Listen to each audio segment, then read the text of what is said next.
$1, R$ 5,62 ou 1.142 pesos argentinos. Os nomes e as quantidades até são diferentes, mas o preço, esse é o mesmo.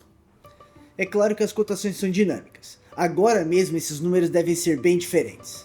Mas espera, porque moedas diferentes têm valores diferentes. Por que precisamos de mais de R$5 para comprar $1? Porque as taxas de câmbio mudam a cada segundo. São muitas perguntas? Se acalma aí, vamos responder todas elas nesse vídeo. Prazer, eu sou Rodolfo, economista e planejador financeiro, e hoje o assunto é dinheiro. Então fica comigo que depois da vinheta, vamos falar de economia.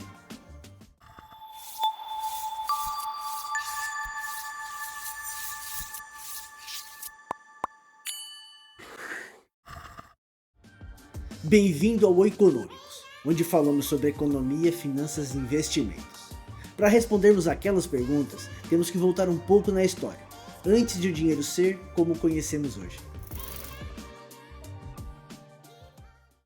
Durante muito tempo o dinheiro esteve diretamente ligado a metais preciosos, como acontecia a partir de 1870, quando foi adotado o que conhecemos como padrão ouro. Esse padrão determinava que cada moeda emitida pelo Estado tinha o seu valor específico lastreado em ouro. Ou seja, o Estado não emite moeda de acordo com a sua vontade, mas de acordo com quanto ouro possui em seus cofres. Por exemplo, $1 equivalia a 1,5 grama de ouro, um marco alemão a 0,36 grama e um franco francês a 0,29. Isso não mudava. Cada país tinha um peso diferente que determinava sua moeda.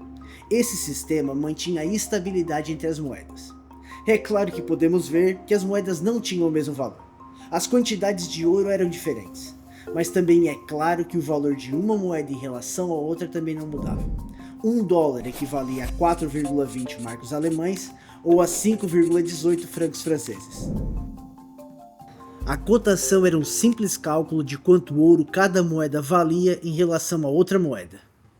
Mas em 1914 começaram os problemas com o padrão ouro. Na Primeira Guerra Mundial, muitos países o abandonaram. Primeiro, começaram a emitir a moeda sem lastro para financiar a guerra, depois para reconstruí-los. Esse abandono teve muitos capítulos e reconciliações, até que em 1971, o presidente americano Richard Nixon suspendeu a conversibilidade do dólar em ouro e acabou com o padrão ouro no mundo. Naquele momento, o dólar era a única moeda no mundo com esse lastro.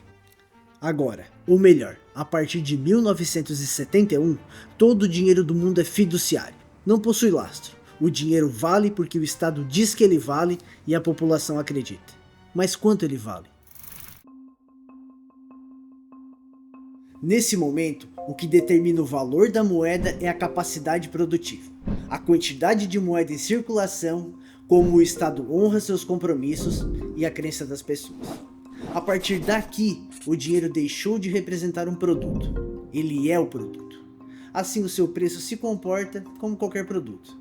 A moeda passa a ser precificada de acordo com a dinâmica de oferta e de demanda. Quanto maior a demanda por uma moeda, maior é o valor dela. Quanto menor a demanda, menor o valor. Quanto maior a oferta da moeda, menor o valor. Quanto menor a oferta, maior é o valor. As pessoas dão mais valor para as moedas emitidas por países com economias fortes, em detrimento daquelas moedas que são emitidas por economias frágeis ou mal administradas. Existem muitos motivos para isso. A taxa de juros deve ser algo importante para a economia. Concorda com isso? Ela é sempre uma notícia. É um evento quando a taxa Selic sobe ou desce. Mas por que ela é importante para o câmbio? Bem, a taxa de juros é o custo do dinheiro no tempo. Por exemplo, se você comprou um título de 10 anos com um cupom anual de 10% por R$5.000, você vai receber anualmente R$500 de juros. E no final dos 10 anos, o capital de 5.000 mais R$500. 10% ao ano foi o seu retorno, certo? Mas também foi o que custou para o governo, que pegou esse dinheiro emprestado de você. Quando um país tem taxas altas, significa que ele oferece maiores retornos, e isso acaba atraindo investidores estrangeiros para a economia local. Porém, para investir no Brasil, não pode ser com dinheiro estrangeiro. é preciso comprar o real primeiro, o que aumenta a demanda e fortalece a moeda. Então, para fazer o real valorizar e ir para Disney baratinho, é só aumentar a taxa de juros? Não é bem assim. Um outro ponto importante para a taxa básica de juros é que ela também orienta as outras taxas praticadas no território nacional, como do empréstimo pessoal, imobiliário e financiamento de veículos, por exemplo. Se o empréstimo está caro, menos pessoas conseguem comprar bens e iniciar novos negócios, o que desacelera a economia e leva ao desemprego. É por isso que o Banco Central tem que trabalhar com a taxa de juros de acordo com a situação do país e não por caprichos administrativos.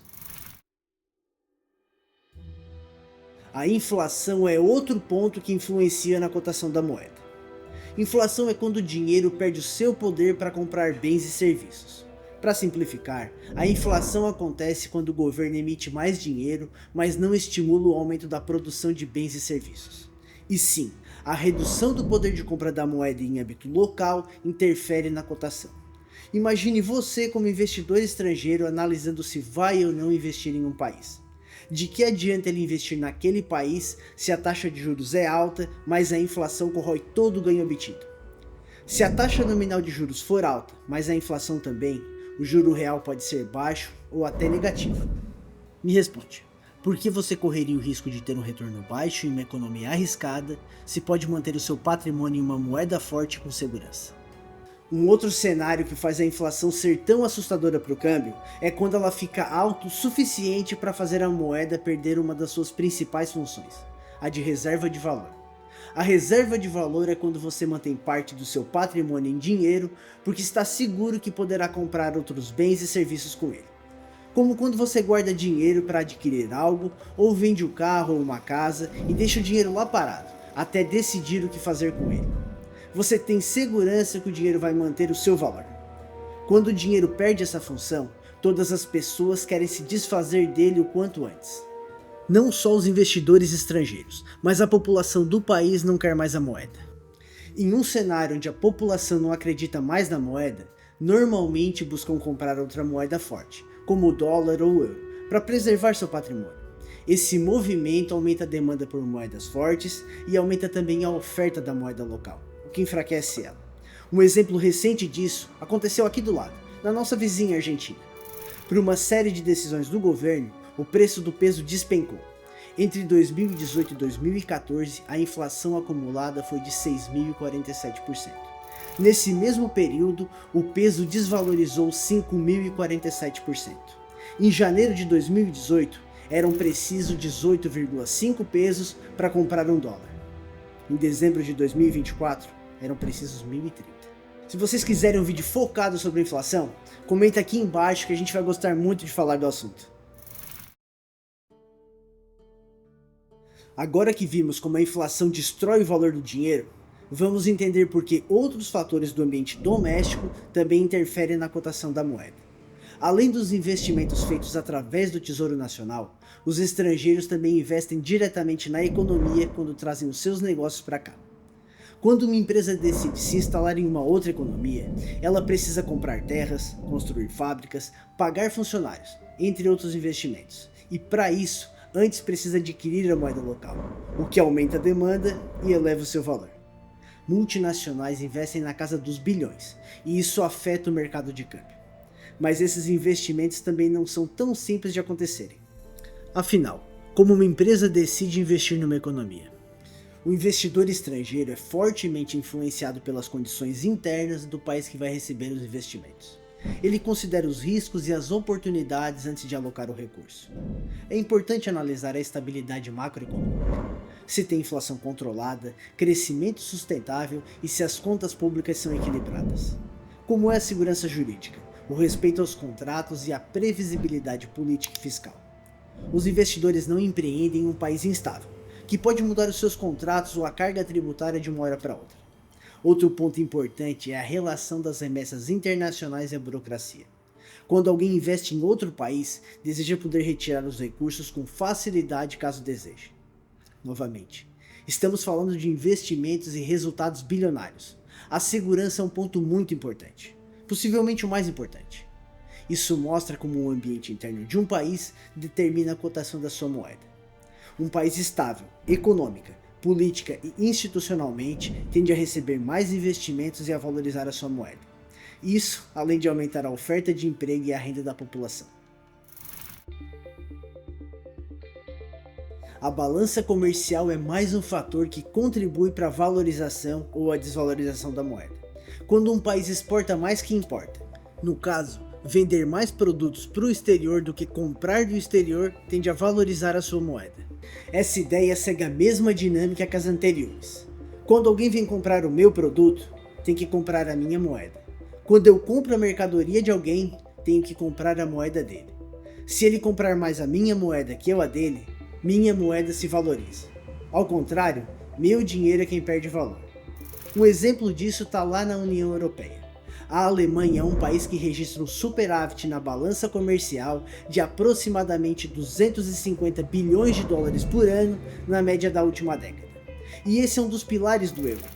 Um dos principais motivos do porquê na maior parte do tempo o euro é valorizado mesmo frente ao dólar. É muito importante fazer uma observação nesse ponto. Nenhum dos fatores mencionados, taxa de juros, inflação, balança comercial ou ambiente interno, age sozinho para determinar a cotação da moeda. Porém, não restam dúvidas que o ambiente interno é um fator determinante entre eles. Como exemplo, podemos usar o caso atual do Brasil. Apesar de o Brasil estar com uma taxa de juros superior a 14% ao ano, com uma inflação que pode proporcionar um juro real de 8 a 9% e com uma balança comercial que nos últimos 10 anos teve um superávit médio maior do que 50 bilhões de dólares por ano, para comprarmos $1 ainda temos que desembolsar entre 5,50 e 6 reais. O principal motivo para isso é a baixa confiança externa. O risco fiscal e político é muito alto. As contas públicas são frágeis, os gastos são crescentes e existem grandes dificuldades para se bater as metas fiscais. Além de que as mudanças nas regras tributárias são frequentes e os discursos anti-mercado deixam o investidor inseguro. Fica claro porque as moedas possuem valores diferentes umas das outras. Porque seus emissores são diferentes. As mais procuradas possuem maior valor e as menos procuradas menor valor. Pense em todas as moedas como sendo uma marca em um nicho qualquer do mercado. O de água mineral, por exemplo.